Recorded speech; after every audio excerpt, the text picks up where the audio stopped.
El tercer mundo, y especialmente los países poscoloniales de Asia y África, constituyeron uno de los más importantes escenarios de competencia entre los bloques soviético y norteamericano durante la Guerra Fría. Mientras la mutua contención nuclear hacía imposible un choque militar directo entre las superpotencias y al mismo tiempo la alienación de los estados europeos y americanos estaba definida por los acuerdos diplomáticos posteriores a la finalización de la Segunda Guerra Mundial, los extensos territorios poscoloniales presentaban una tentación difícil de pasar por alto. Dentro de este gran grupo de nuevos países independientes, la región del Medio Oriente y muy en especial los países árabes centraban en sí los mayores esfuerzos de ambos bloques, ya que sin lugar a dudas dicha zona resultaba prioritaria en términos económicos, políticos y geoestratégicos. Las razones del protagonismo en la región en la política mundial hay que buscarlas en primer lugar en sus riquezas petroleras, que son las mayores del mundo, así como en su importancia geoestratégica, ya que en ella se encuentra el cruce de caminos entre Europa, Asia y África, y para el caso de la Unión Soviética, además en la cercanía a sus fronteras. Con todo, en esta región se cumplieron a cabalidad muchas normas implícitas en comportamiento, que en términos generales surgieron de las superpotencias durante todo el conflicto. Se priorizaron las acciones a través de sus aliados locales y se cuidó por evitar el enfrentamiento directo de los efectivos militares de ambos bloques. Dentro de la lógica de la suma cero se consideraba que la ganancia de uno de los bloques siempre era la pérdida del otro. Se buscaba masivizar las adhesiones de nuevos aliados, más por el deseo de quitarle posibilidades al otro que por alguna otra razón de peso. Resulta interesante mencionar también que las adhesiones reales a los principios ideológicos de cada uno de los bloques no fue un tema prioritario dentro de esta dinámica de alianzas. Así, uno de los puntos más importantes al interior de este rompecabezas fue Israel, estado de muy reciente creación y que reunió a su alrededor importantes esfuerzos diplomáticos y militares de parte de los dos bandos. En tanto de la Unión Soviética, se puede decir que desde el surgimiento de Israel como Estado, este se convirtió en un factor importante no solo de su política exterior, sino también de su política interna. De hecho, el fracaso de los planes de Stalin de establecer control sobre el Estado judío devino a fines de los 40 en una campaña antisemita en la Unión Soviética, cuyos efectos se observaron inclusive hasta el fin de la Guerra Fría. Nikita Khrushchev, iniciador de las relaciones de la Unión Soviética con el mundo árabe, lamentó en sus memorias que la radicalización del conflicto en la región le impidió en su momento mejorar las relaciones con Israel, tanto así que en el 67 la Unión Soviética rompe relaciones diplomáticas y concentra su ayuda sobre estados árabes como Siria, Egipto, Argelia e Irak, mejorando sus capacidades militares y proporcionarles armamento moderno y formación táctica y técnica. Así, la ausencia total de contactos en el campo político israelí limitó la influencia que podía haber tenido la Unión Soviética en la problemática regional y devino en su debilidad para ejercer eficientemente como negociador en los diferentes procesos de paz que durante la época tuvieron lugar, papel que sí logró cumplir, aunque sus más y menos Estados Unidos. Las relaciones entre los dos países fueron restablecidas solo al fin de la Guerra Fría, ya con Gorbachev, gracias a su persistente intermediación entre los gobiernos de Finlandia y Países Bajos.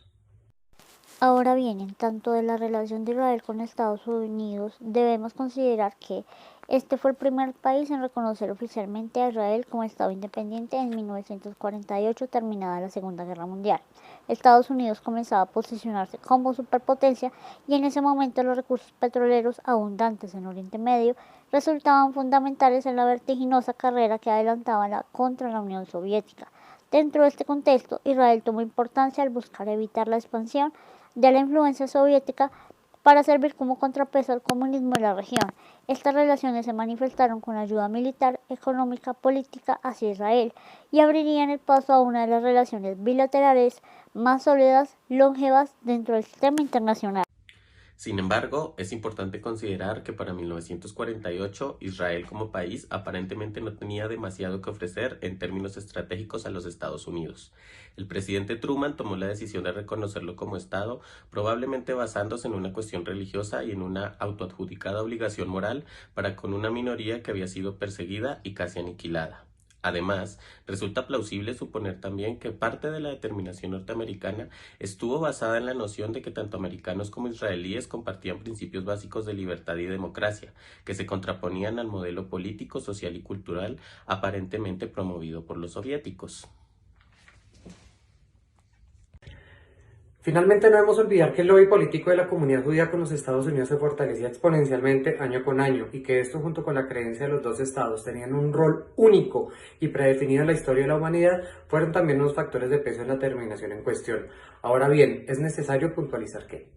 a principios de la década de los 50, Estados Unidos tuvo una agenda política exterior que chocaba con la de Israel, ya que entonces tener una relación cercana con este implicaba tener en peligro la relación con los países árabes petroleros,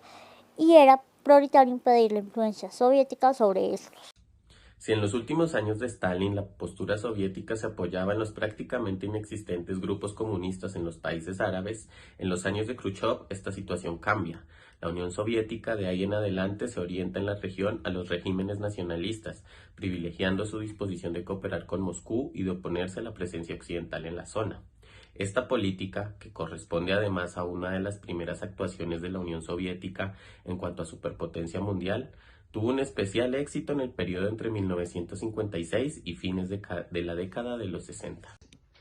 Ahora bien, a nuestra consideración el momento clave que determinó el futuro de las relaciones en la región fue la Guerra del 67, ya que esta fungió como detonante de la relación bilateral entre Israel y Estados Unidos, al ser en ella la primera ocasión en la que los intereses coincidían. El creciente panarabismo del presidente Nasser en Egipto y el apoyo de la Unión Soviética a este representaron un peligro para Israel. Este último buscaba derrotar a Nasser y desacreditar su liderazgo en el mundo árabe. De igual manera, esto era beneficioso para Estados Unidos, ya que si ganaba Israel y Egipto perdía, se debilitaba la presencia soviética en Medio Oriente. Para 1967 la región vivió una escalada carrera armamentista. Israel era militarmente superior a sus vecinos, así que los atacó para evitar que los demás se convirtieran en una amenaza. La victoria israelí tuvo importantes y muy longevos efectos en la situación geopolítica mundial, pero además de ello a Estados Unidos le resultó sumamente beneficioso, ya que con ello logró desviar la atención de su derrota en Vietnam, evitando además, en este caso, la intervención y a manera de militar conclusión, directa. podemos decir que para los países de la región esta coyuntura política tuvo efectos tanto negativos como positivos.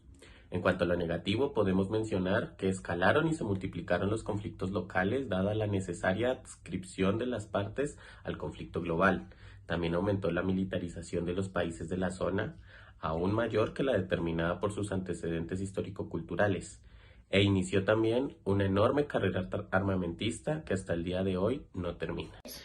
En tanto de lo positivo podríamos mencionar quizá la inyección de recursos económicos de la que fueron objeto todos y cada uno de los países de la región por parte de sus aliados, su inserción de lleno en la dinámica económica global y la consumación, por lo menos teórica, de sus procesos independentistas.